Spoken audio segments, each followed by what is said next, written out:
I'm Nicea DeGering. And I'm Doug Jessop. Everyone has a story. Stories have power. They help us understand each other. And these stories deserve to be passed down. It is time for Family Heritage Stories.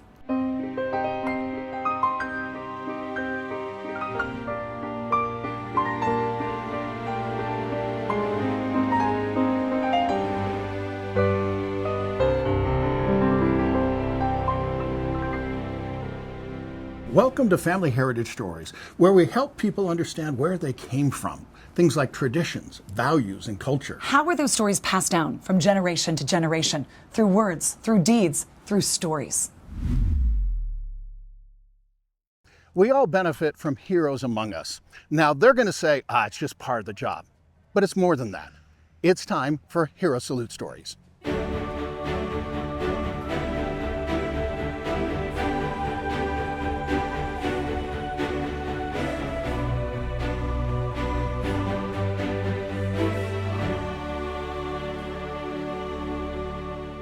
Hi, this is Doug Jessop. Welcome to this episode of Hero Salute Stories. With me, Michael Tent. So I joined the Marine Corps back in 2008, straight out of high school. Like I graduated on a Wednesday, and 2 days later I left. Wow. So I joined the Marine Corps in American Samoa, transitioned to Hawaii, and went to California, Camp Pendleton for boot camp. So I served for 5 years from 2008 to 2013 in the Marine Corps, and that was it was a good time period for me because it was a lot of learning, a lot of life lessons that occurred during that time. So my experience in the military, I think, helped me a long way and carried me through the rest of my adulthood up till now. You went from, being right out of high school, go to Camp Pendleton. You get to do all kinds of crazy stuff there. Help me understand the journey of where you went after that. So I graduated boot camp, and then I went to there's two kind of schools that we have after boot camp. There's C school and A school. My occupation was I was a CH-46 avionics technician. So I was basically an electrician for helicopters. So I trained in North Carolina for a little bit, in New River, and then I trained in Pensacola, Florida, before they sent me to Okinawa, Japan for 3 years. Wow. And I would say that Okinawa, Japan has been one of the best experiences, mainly because during my sea deployments, I've been involved in a lot of humanitarian aid. Because on that part of the world, they have a lot of, earthquakes, tsunamis, and hurricanes, especially when it comes to hurricane season. So I've been very fortunate to be part of those, especially the tsunami that happened in Japan in 2011. Yeah. I was one of the first responders. It took us 2 days to fly there and assist the civilians. And it was, I haven't seen anything else that's more devastating than that, what happened in Japan, where everything was flattened and you'll see a lot of devastation. So I went Japan 3 years, and then I served my last 2 years in Camp Pendleton, California. You can see a lot of the damage with Fukushima, on TV and everything, but what was it like to see it in person? So when you fly, we flew in with helicopters. All the windows of the helicopters are open. We could feel how cold it was. It was basically freezing. This is my first time experiencing like snow in Japan when we flew there, and I just felt bad for everyone who was affected because everything was leveled. You saw no homes, no roads. All you saw was foundations, and they had certain areas in Japan where they had all the people who need assistance, so they gathered all in all those shelters, and the the sadness in people's faces when we're trying to deliver them the supplies, because all the supplies we flew in with helicopters. So it just brings me to a different level of compassion that I feel for people, and that's why I love to serve people now that I'm out. I feel like it's my duty now to continue serving with whatever knowledge and resource that I can provide to the people. So we may focus on veterans and their families, but we also focus on the Utah community. So I think it's interesting because a lot of people just think of, the Marines as, okay, you're going to go in and, do battle and such. But I don't think a lot of people realize the humanitarian aid side of things. So thank you very much for your service. thank you. Thank you for joining us for this special episode of Family Heritage Stories. If you would like to help us continue with this great and important programming, please visit herosalutesstories.org.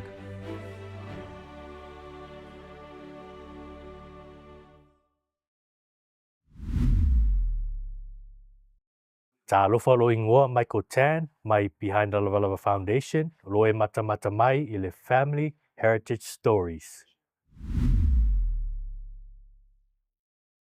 There's a special bond between grandparents and grandkids. Tell me a story about your grandma or grandpa.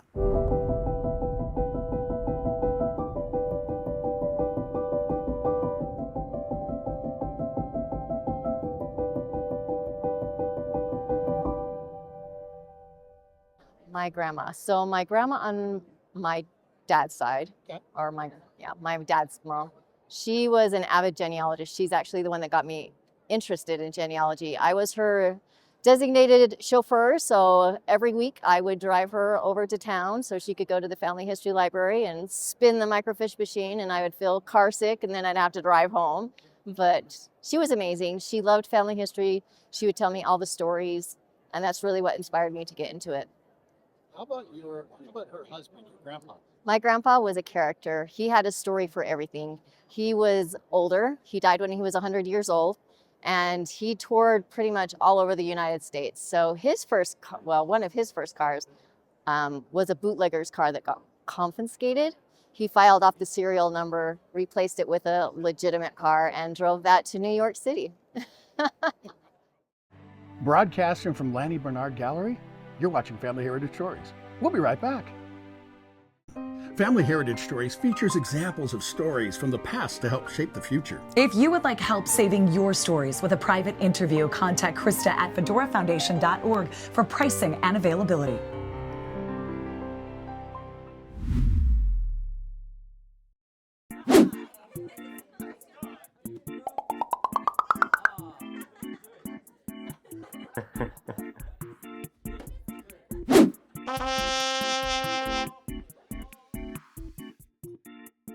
Ron Haycock, do you know where the favorite hiding place of an elephant is?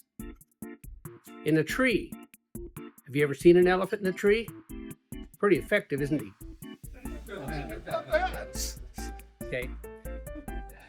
I had to take the chainsaw away from my brother the other day because he's very dangerous. That's okay, he's only half brother. Oh.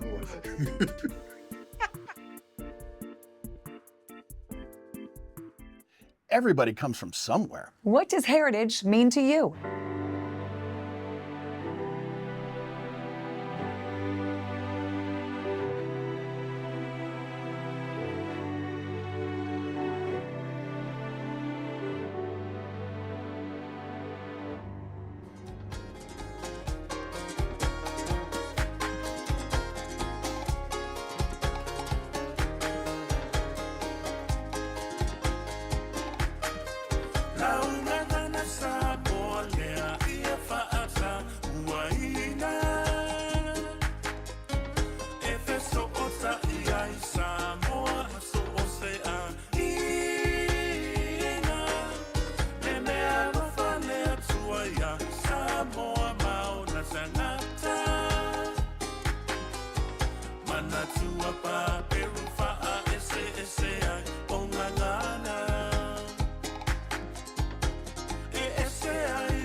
Everyone loves a great success story.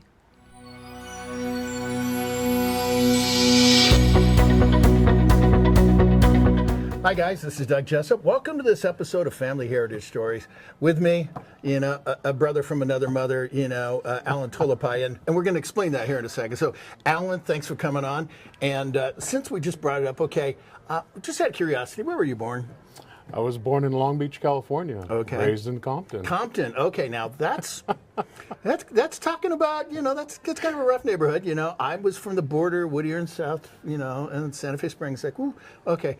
But what was it like growing up in Compton then? It was fun. Yeah. It was both sides of the spectrum. I mean, my parents are immigrants here to the United States, so I've always said that I'm an American-born Samoan. Okay. Both my parents are Samoans of descent. Grandparents came here after them, and so I grew up growing under them as the culture in Compton. So even though I was with all my black friends, my Hispanic friends, but I was Samoan. There was no doubt about that. Okay, so I like how you do that little accent, Samoa. Okay, it's like, it's like, okay. I got to say, my granddaughters love the movie Moana. There you go. Okay, so how close is the movie, totally serious, how close is the movie to the real experience there, you think? Oh, it's close. Is it? It's close. I mean, it's very much so that a lot of us, when we're watching, is as if we're watching us. Yeah. And so that's how you know the authenticity side of it. So. Okay. Now, since we're going to talk about this, the name of the show is Family Heritage Stories. What does heritage mean to you? Heritage is traditions. It's history. It's ancestry. It's what's grounded and founded within our family that's lasted to now. What are we as present-day historians leaving? Or what did we grow from or learn from our past? So that's what I figure heritage is. So just out of curiosity, then, have you been back to Samoa? Every 6 months. Oh, really? Serious? So I own, my wife and I are owners of Cocoa Creations Company. We manufacture cacao beans from our plantation in Samoa. Awesome. So we are the hot chocolate of Samoa. So we have about 20 acres in Samoa, and our family is taking care of it. The property, it's a family property. It's different from here in the United States where you're buying property. This is passed down through generations. Oh, wow. And so as families come and go, they are caretakers of the land. No one can actually claim it because it is claimed by the family that has lived there, that has, rooted in it, literally. And so as families leave, they can instill other friends of the family, but they know who that belongs to. Okay, so tell me about the family that has been rooted in that land. What are their names? What did they do? So my mom is still alive, 80 years old.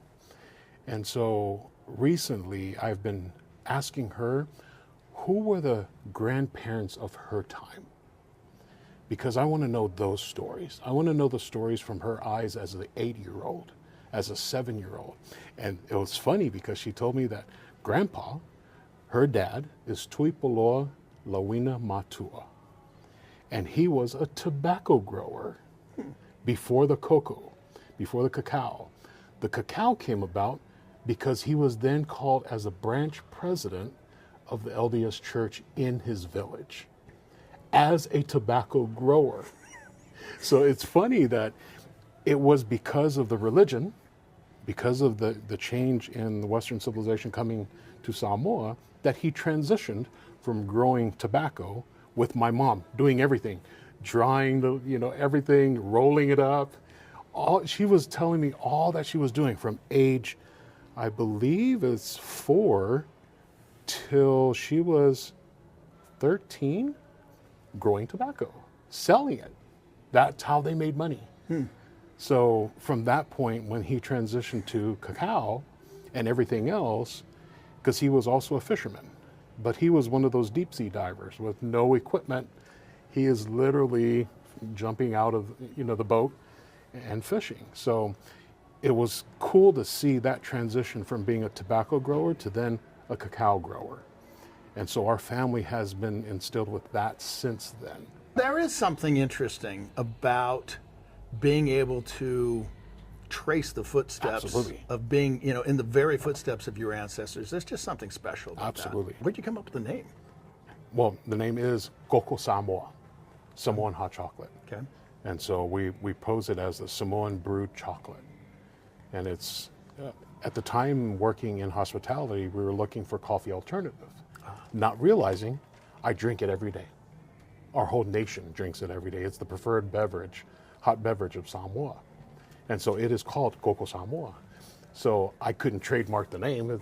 Well, yeah. It's like trademarking Aloha, or, So I figured, okay, Coco Creations Company, it keeps the Coco name in it. But yeah. What's the website? CocoCreationsCompany.com. And how do you spell that? KokoCreationsCompany.com. In addition to this little web thing, apparently there's that little social media thing. So you're on Facebook, Instagram, all that kind of fun stuff? Everything you can think of. Okay, and what's the handle? Coco Creations Co. or Coco Creations Company. Okay, with the case. With another Utah success story, and Alyn, I'm Doug Jessop. Later in the show, Brandon Fugal shares his story behind his collection of movie memorabilia and historical artifacts. There is no greater storyteller than Doug Jessop. His work to preserve our cultural heritage and tell the stories that are really shaping not only our past, but our future are more important than ever. Everyone has a story. Stories have power. They help us understand each other. If you want help saving your family heritage stories with a private interview, contact Krista at fedorafoundation.org for pricing and availability.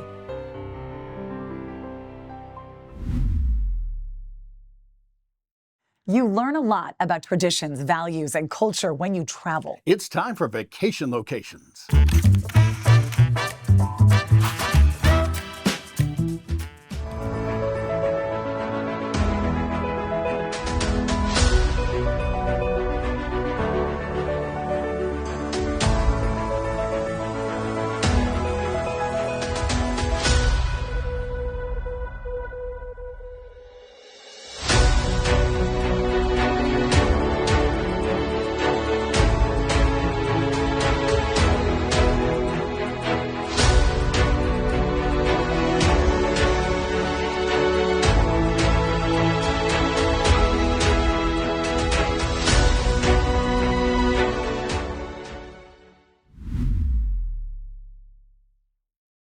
Malolava, Alyn Toalepai, owner of the Compañía Coco Creations Company. Naike makamaka, talaanga tato tua to fo'imai. Objects with stories are treasures remembered. It's time now for a visit with Brandon Fugal.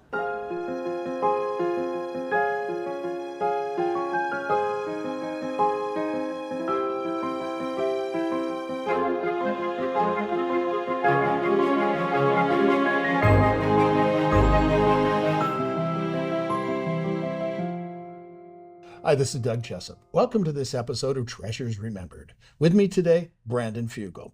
So, Brandon, I know that you're a member of the Church of Jesus Christ of Latter-day Saints, and you served a mission. Where did you serve your mission? I was fortunate enough to serve my mission to Hawaii. Oh. I was in the blessed Hawaii Honolulu mission. Okay, these items right here apparently have a ever so slightly small connection to Hawaii. They really do. They're very significant. These are items belonging to Joseph F. Smith, who was the quintessential Hawaiian missionary. But to go back in time, at age 5, his father Hiram was murdered at Carthage jail with his uncle Joseph. And by the age of 7, he famously drove the wagon train with his widowed mother Mary Fielding to winter quarters. By age of 12, Joseph F. was an orphan. His mother had passed on, and he and his little sister Martha were all alone. Brigham Young famously called young 15-year-old Joseph F. Smith to the Hawaiian Mission, or what was the Sandwich Islands, over the pulpit of the Tabernacle at General Conference. And from there, his life took on an entirely new and dynamic trajectory. This letter begins our journey. This is a letter that Joseph F. Smith wrote in 1855 to his little sister Martha from the island of Maui, Sandwich Islands at the time, where he admonishes his sister to pay attention to her schooling and her studies, to keep the faith, and to know that he loves her. His penmanship is beautiful. It is just beautifully done, although his spelling at the time had some challenges. Not so good, huh? Yeah, well. He later corrected that and became just not only an amazing writer, but was an incredible prophet and president of the church. This is his Hawaiian Book of Mormon. Most people don't realize the most rare edition of the Book of Mormon is the 1855 Hawaiian Book of Mormon printed by George Q. Cannon. This is the Hawaiian Book of Mormon, one of 7 that survive in private hands, but the best preserved that just so happens to belong to the martyr's son who became prophet. Joseph F. Smith inscribed the book from Hawaii, and he later signed it to his beloved son Wesley in 1907. Now you may ask, why Wesley and not Joseph Fielding Smith, his son who became prophet? Well, Wesley Elias Smith, interestingly, was the only son that followed in his father's footsteps as a Hawaiian missionary and mission president. This book stands not only as a witness of his mission to Hawaii and his travels, but is arguably one of the most rare and important pieces of church history. In this clamshell case, we have another interesting item from Joseph F. Smith's history. In here we have Joseph F. Smith's glasses that he wore as prophet over the pulpit. As a truly visionary man whose vision, the redemption of the dead, ended up becoming canonized, and his words to this day are often quoted, "These glasses for me bring to life the man, the prophet, the president of the church who was the martyr's son, that also happened to be the quintessential Hawaiian missionary, who I to this day relate to in my own faith journey. And it's a privilege to be the steward and caretaker of these objects, which are not only pieces of church history and relics of the faith, but also treasures remembered." Oh, yeah. Everyone has a story. Objects with stories are treasures remembered. Everyone has a story. Sometimes those stories are told through music.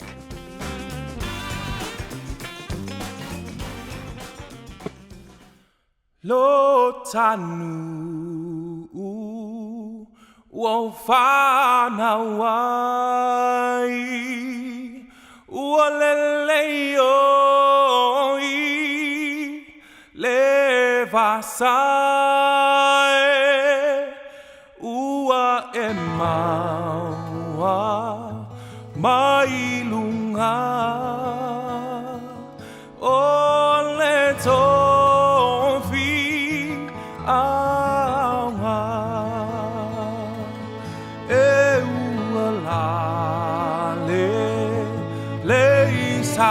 Samoa, lona vale noa, ia mo'omiai, o ufanua, tama Samoa, alamai, Samoana, alamai,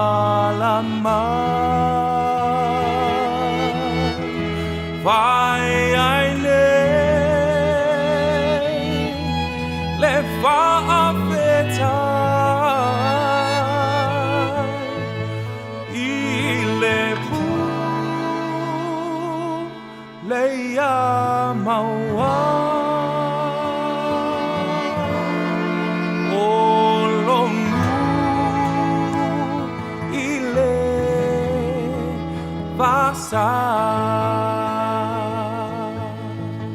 Lotanu Fana Wai Ualele Oi Levasai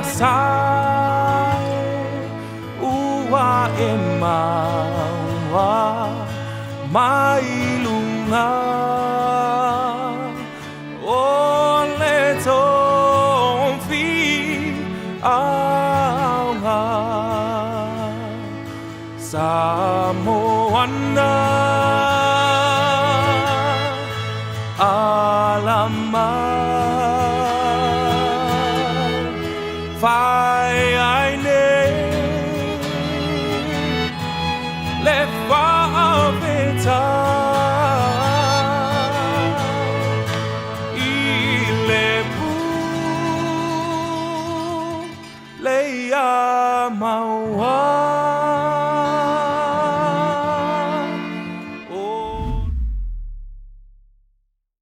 Hello, everyone. This is Michael Tanner behind the Lava Foundation, and I'm grateful to be interviewed by Doug Jessop on the Family Heritage Stories. It's been a very great experience.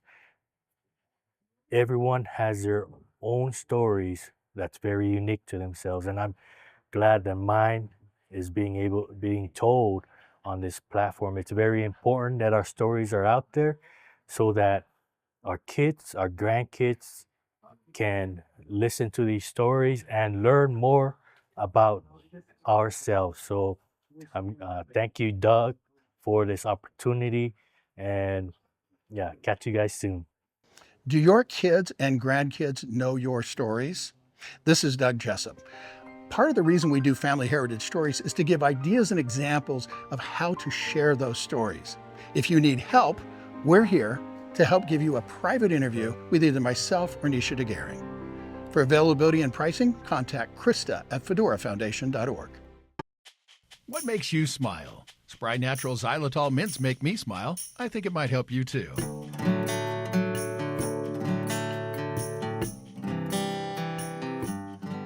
It's our honor to be able to help people remember where they came from. The Fedora Foundation supports the collection, preservation, and distribution of diverse stories of traditions, values, and culture, right here on TV and online as well at familyheritagestories.org. How do you want to be remembered? With another episode of Family Heritage Stories, I'm Nicea DeGering. And I'm Doug Jessop.